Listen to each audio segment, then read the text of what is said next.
Assalamualaikum warahmatullahi wabarakatuh. Kita lanjut lagi. Kita akan jalan-jalan di kampung Inggris. Kita akan masuk melewati jalan Seruni. Kita jalan-jalan sambil ngobrolin tentang peluang bisnis di kampung Inggris ini. Jadi di video sebelumnya saya menyampaikan sekilas tentang sejarah terbentuknya kampung Inggris ini. Nah, sekarang bagaimana dengan peluang bisnisnya? Oke, ini saya jalan-jalannya agak siang ya. Jadi kalau masih pagi, itu masih ada pembelajaran. Biasanya di teras-teras rumah itu pembelajarannya. Kadang di halaman, kadang sambil jalan-jalan begitu. Ya, kadang-kadang ketemu dengan anak-anak yang berbahasa Inggris atau bahkan berbahasa Arab kalau sekarang karena ada kampung Arab di sini. Nah, peluang bisnis di sini. Sebenarnya ini hanyalah sebuah desa Tulungrejo sama desa Pelem ya. Dia sama dengan desa-desa lainnya, cuma jadi ini mendapat anugerah ya keberuntungan. Tiba-tiba terbentuk komunitas kampung Inggris sehingga orang-orang dari luar sana tertarik untuk datang ke sini untuk belajar bahasa Inggris di sini. Nah, sehingga banyaklah orang yang datang ke sini. Tentu saja ketika banyak orang datang ke suatu daerah, suatu tempat, maka tempat tersebut pun menjadi di mana ada gula, ada semut, begitu. Jadi untuk menjalankan bisnis sangat berpeluang sekali jadinya. Peluang bisnis yang pertama tentunya buka lembaga kursus ya. Jadi meskipun di sini ada 200 lebih lembaga kursus di dua desa ini. Jadi kalau misalkan orang jualan barang yang sama di tempat yang sama, itu biasanya orang mikir ini saingan, tapi tidak ketika menjadi seperti ini. Satu kampung ada 200 lebih lembaga kursus, bahkan ada yang tetanggaan gitu ya, depannya kursusan, sampingnya kursusan, dan itu beda. Dan itu tidak jadi saingan. Nah, jadi peluang yang pertama di sini adalah membuka lembaga kursus. Karena banyaknya orang yang datang dari luar, bahkan pernah dari Malaysia juga ya ke sini, dari luar negeri. Ya, ini menjadi peluang bagi masyarakat di sini juga, bagi kita yang di luar juga bisa ke sini. Invest mungkin ya, dan juga bagi para guru. Jadi daripada nunggu PNS, bisalah buka kursus di sini. Nah, apakah perlu bisa bahasa Inggris untuk buka kursus bahasa Inggris? Tidak. Ketika saya mengajar di sini tahun 2014, itu direkturnya itu tidak bisa bahasa Inggris. Tapi beliau hanya pemain bisnis. Jadi beliau kerjasama dengan orang punya tanah, punya gedung, kemudian cari investor, kemudian mempekerjakan para tutor, orang-orang yang bisa bahasa Inggris. Ya dengan cara seperti itu. Jadi beliau pun jadi bos lembaga kursus di sini. Jadi begitu, tidak harus bisa bahasa Inggris karena di Indonesia itu untuk membuka lembaga pendidikan tidak ada syarat. Jadi siapapun bisa, bahkan orang tidak sekolah pun bisa ya, dengan mempekerjakan orang-orang yang berilmu. Itu yang pertama. Nah, peluang yang kedua di sini karena banyak orang dari luar ke sini tentu buka kos-kosan ya, atau di sini nyebutnya camp. Jadi modelnya itu English area atau English zone. Jadi tempat tinggalnya itu diwajibkan berbahasa Inggris. Ada yang seperti itu. Banyak yang seperti itu modelnya. Jadi orang-orang yang punya tanah di sini dan punya rumah itu bisa memanfaatkan sebagian ruangan yang nggak dipakai untuk disewakan. Jadi itu menjadi peluang bisnis. Bahkan ketika saya di lembaga yang pertama tahun 2012, itu pembelajarannya di halaman tetangga, di terasnya, di pekarangannya, dan itu tentu ada sewanya kan. Ya, jadi menjadi peluang bisnis. Jadi daripada pekarangannya tidak ditanami apa-apa dan menghasilkan bebek seperti ini. Ya, itu yang kedua. Bisnis yang ketiga di sini rental kendaraan. Sepeda ontel ya, sangat banyak. Kemudian sepeda motor juga, bahkan ada mobil. Tapi yang paling banyak itu ontel ya. Kalau dulu tahun 2014, 2012 juga itu 50.000 sebulan. Ada yang 100 tergantung kualitasnya. Kalau sekarang ternyata 50.000 hanya seminggu. Tapi mungkin ya, nggak tahu kalau sebulan. mungkin beda-beda, sebenarnya emang nggak terlalu bagus. Jadi rentalan seperti ini itu bagus. Jadi bagi warga sini punya rumah, punya rentalan, apalagi sambil jualan makanan, oke. Nah, itu yang berikutnya peluang bisnisnya adalah tentu jualan ya. Karena sudah banyak orang, kita bisa menjual banyak banyak hal yang bisa dijual, banyak produk, makanan dan semacamnya. Termasuk juga pakaian ya. Selain bahasa Inggris, sekarang itu di sini juga ada kampung Arab sebutannya. Jadi mereka membranding sebutan kampung Arab. Sebetulnya kan bahasa kampung Inggris. Di sini juga ada beberapa seperti pelatihan untuk TKI ya, Korea ke Jepang, seperti itu. Sebenarnya konsep seperti ini bisa dibangun di daerah lain. Cuma sejauh ini yang saya tahu beberapa daerah tuh, kalau nggak salah Malang, Bogor, terus di mana lagi itu mencoba membangun kampung Inggris. Tapi sepertinya tidak jadi ya. Sebenarnya ini bisa dilakukan misalkan para guru. Jadi daripada ngejar-ngejar jabatan PNS, coba berkumpul guru-guru bahasa Inggris atau bahasa Arab, tinggal di satu daerah. Yang paling mungkin itu kalau guru-guru di kampung ya di desa. Itu kan rumahnya kan berdekatan. Nah, cobalah di desa-desa itu dibentuk seperti ini. Saya rasa itu bisa juga. Cuma mungkin kendalanya kalau di kampung kan guru-guru bahasa itu kesulitan ya, kemampuan mereka berbicara bahasa Inggris itu agak sulit berkembang karena hidupnya tidak berbahasa Inggris, beda dengan guru-guru di kota. Tiap hari berbahasa Inggris, pelajarannya dengan bahasa Inggris. Ya mungkin itu kendalanya. Tapi ini bisa dicoba. Guru-guru bahasa Inggris bersatu membangun suatu daerah menjadi kampung Inggris seperti ini, atau guru bahasa Arab menjadi kampung Arab. Ya menjadi peluang menurut saya. Kemudian peluang yang berikutnya, peluang bisnis di sini, dulu itu ada beberapa lembaga kursus di sini yang menawarkan bagi siapapun yang bisa membawa siswa ke lembaganya itu dibayar 200.000 per siswa. Itu tahun 2012. Mungkin saja sekarang masih ada. Kemudian ada lagi sebenarnya. Di sini itu kan sudah menjadi tujuan wisata, salah satu tujuan wisata pendidikan. Jadi di musim liburan itu biasanya macet di jalan-jalan ini.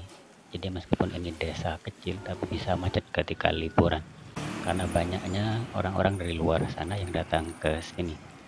Nah, itu bisa dimanfaatkan. Misal kita bisa menjadi EO ya, event organizer. Jadi outbound misalkan atau game-game yang itu menggunakan bahasa Inggris. Nah, biasanya banyak para siswa itu datang ke sini bersama gurunya. Nah, mungkin bisa diagendakan musim liburan para guru datang ke sini membuka jasa game outbound untuk orang yang liburan di sini dan dengan bahasa Inggris. Nah, itu kan jadi peluang bisnis. Sebagian lembaga di sini dulu juga membuka semacam training rekrutmen tutor gitu. Jadi training ya, termasuk juga memberi training kepada para guru. Yang ini menurut saya bisa lebih mahal dibanding kursus biasa. Karena kan yang namanya guru kan sudah berpenghasilan. Training tutor juga kebanyakan orang kan butuh pekerjaan ya. Jadi peminatnya akan lebih banyak karena banyak orang yang membutuhkan pekerjaan. Bahkan ada juga yang membuka konsultan, lembaga konsultan. Jadi sebuah lembaga yang mengarahkan atau memberi jasa konsultasi kepada siapapun yang datang ke sini untuk mencari lembaga kursus yang sesuai dengan kebutuhan, tempat kos yang recommended, bahkan tempat sewa rental gitu. Jadi dia itu membuka jasa seperti itu. Nah, dia sendiri itu juga buka lembaga kursus. Dia juga punya kos-kosan camp ya, dan dia juga punya rental sepeda. Jadi konsepnya dia mendatangi semua lembaga kursus yang ada di sini. Kemudian didata keunggulannya, kemudian dia buatkan website. Intinya dia promosikan di sosial media semua lembaga kursus itu. Dan mereka juga memberi penilaian di rating begitu. Ya, macam-macam ide bisnis, dan itu menjadi peluang bisnis bagi dia. Apalagi sekarang Kampung Inggris ini sudah menjadi brand yang sudah lama ya. Dan itu menarik bagi orang-orang di luar sana. Tambah lagi sekarang Kampung Arab. Nah, ini sebenarnya bisa jadi peluang di sini kalau membuka lembaga training tutor. Jadi ada dulu di sini seperti itu. Jadi membuka pelatihan bagi tutor, kemudian tutor-tutor ini disalurkan ke lembaga-lembaga di luar sana. Sehingga brandnya itu tutor pari, begitu. Jadi ketika di luar sana, para tutor ini mempunyai gelar tutor pari, Kampung Inggris. Ya, ada plus minusnya juga. Plusnya itu tentu mereka membawa brand dan memberi nama kepada lembaganya. Kalau lembaga kecil kan, oh ternyata gurunya ada yang dari Pare, itu kan bisa menarik, bisa menjadi bahan promosi di lembaganya. Itu keuntungannya. Kekurangannya, namanya manusia ya, kadang tutor-tutornya itu tidak bisa bicara bahasa Inggris. Jadi hanya mempunyai pengetahuan tentang bahasa Inggris. Nah, ini jadi masalah kadang. Bahkan dulu pernah di tahun 2012 itu ada teman itu yang ditawari untuk menjadi tutor di Thailand. Waktu itu ya, itu ditawari gaji 2 juta kalau dirupiahkan. Itu di awal begitu. Dan itu tambah lama kan tambah naik. Jadi ada yayasan Thailand yang muslim ya, di pesantrennya itu katanya membutuhkan tutor bahasa Inggris. Dan itu menawarkannya ke sini, nyarinya itu ke Kampung Inggris ini. Itu kan jadi peluang banget ya. Ya, jadi brand sudah terbangun di sini. Jadi bisa ambil bagian di sini. Menjadi salah satu pemain bisnis bidang pendidikan, yaitu penyedia tutor profesional. Jadi bisa begitu brandingnya. Tutor profesional Kampung Inggris. Lumayan lah penghasilannya. Karena ini tempat belajar, tentu menjadi peluang bisnis juga, yaitu jualan alat-alat yang terkait dengan belajar, seperti buka fotokopian, jualan buku, jualan bolpen, atau buka penerbit. Jadi bisa buka penerbit di sini, tawarkan kepada tutor untuk bikin buku, kemudian terbitkan bukunya, dan bahkan di luaran sana itu masih banyak orang yang tertarik, guru-guru juga yang tertarik dengan buku-buku terbitan Kampung Inggris ini gitu. Ya mungkin karena kalau buku-buku dari barat itu kan isinya kan budaya barat, yang aktivitas atau tema, topik bukunya itu tidak sesuai dengan kehidupan orang di sini sehari-harinya. Nah, kalau tutor sini yang buat itu kan disesuaikan aktivitas orang-orang di sini. Jadi konten bahasa Inggrisnya konten lokal, tapi bahasanya dengan bahasa Inggris. Tentu itu akan lebih menarik ya. Mungkin juga menjadi peluang bisnis ya, membuka jasa iklan. Ya mungkin saja, karena di sini banyak lembaga pendidikan dan mereka tentu butuh jasa promosi keluar untuk mengundang orang-orang di luar sana untuk datang ke sini. Jadi kalau punya skill di bidang misalkan SEO, Search Engine Optimization, atau online advertisement, kalau punya skill di situ bisa ditawarkan ke lembaga-lembaga ini. Barangkali mereka ingin mengiklankan. Jadi kalau misalkan punya Instagram, channel YouTube dan semacamnya yang sudah banyak followernya atau viewernya banyak, jadi itu bisa menjadi peluang bisnis. Selain peluang bisnis, teman-teman, tentu ada juga sisi gelapnya ya. Jadi apapun di dunia ini selalu seperti itu. Kalau ada sisi baiknya, juga ada sisi buruknya. Nah, dengan banyaknya orang di kampung Inggris ini, itu kasus kemalingan itu juga lumayan tinggi. Termasuk salah satunya laptop saya jadi korban tahun 2012 itu. Dan di tahun 2014 itu juga pernah terjadi. Itu siswa saya ketika saya menjadi tutor di situ di camp. Tiba-tiba ada orang masuk membawa kabur laptop. Padahal itu banyak orang di situ. Ya, tidak sadar jadinya gitu. Karena sekian banyak orang. Dan di sini itu kan kalau mau kursus kan orang-orang di sini kan nggak peduli yang mau kursus itu orang baik atau orang jahat. Bahkan kata rekan saya dulu tahun 2012 itu pernah ada orang dia sebenarnya mau ke Amerika, mau ngebom Amerika begitu. Cuma dia mampir ke sini untuk belajar bahasa Inggris dulu. Jadi luar biasa ya. Jadi hal-hal seperti itu tidak terdeteksi karena kampung Inggris ini kan nama sebutan kampung Inggris itu kan bukan sebutan resmi ya. Bahkan pendiri utamanya si Mr. Kellen itu tidak setuju dengan sebutan itu. Karena kan orang-orangnya kan tidak berbahasa Inggris. Yang berbahasa Inggris itu kan tutornya, itu pun nggak semuanya. Jadi tidak ada koordinatornya. Nah, jadi banyak juga orang yang merasa tertipu. Datang ke sini jauh-jauh, ternyata orang-orangnya berbahasa Jawa. Bahkan ada sebagian tutornya pun yang di camp berbahasa Inggrisnya pun dia tidak bisa berbahasa Inggris. Ya, itu jadi masalah. Masalah yang berikutnya di sini itu karena sudah menjadi tempat bisnis, maka itu banyaklah orang-orang yang ingin mengambil keuntungan secara instan. Jadi mereka buka kursus, padahal mereka tidak tahu bagaimana menjalankan lembaga kursus yang menguntungkan bagi pelanggannya.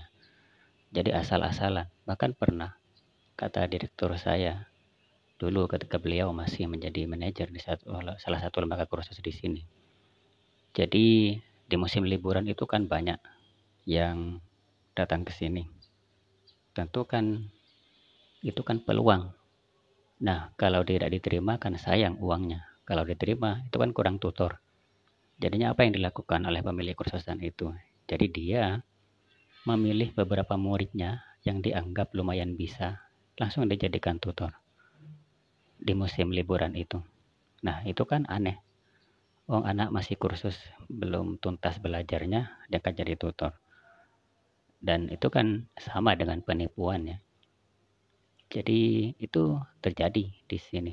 Makanya kalau dulu itu pernah ada saran dari teman-teman itu, kalau mau kursus ke sini, itu jangan langsung daftar.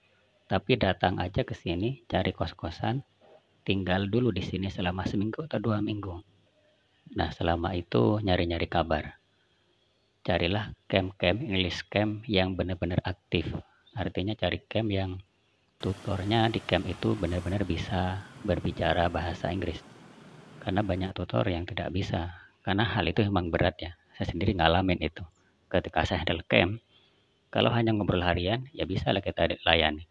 Tapi bagaimana kalau dia mahasiswa pemijakan misalkan, atau mahasiswa pertambangan, atau dia mahasiswa kimia, dan dia ngajak kita ngobrol tentang bidang itu. Yang kita sendiri gak terbiasa dengan bidang-bidang itu. Tidak bisa kan? Jadi seperti itu. Apalagi tutornya itu hanya kursus di sini 6 bulan, 9 bulan sudah jadi tutor. Nah, itu tidak bisa ngobrol detail. Apalagi diharap seperti natif, itu tidak bisa. Kemampuannya tidak mungkin seperti itu. Jadi kita perlu selektif juga.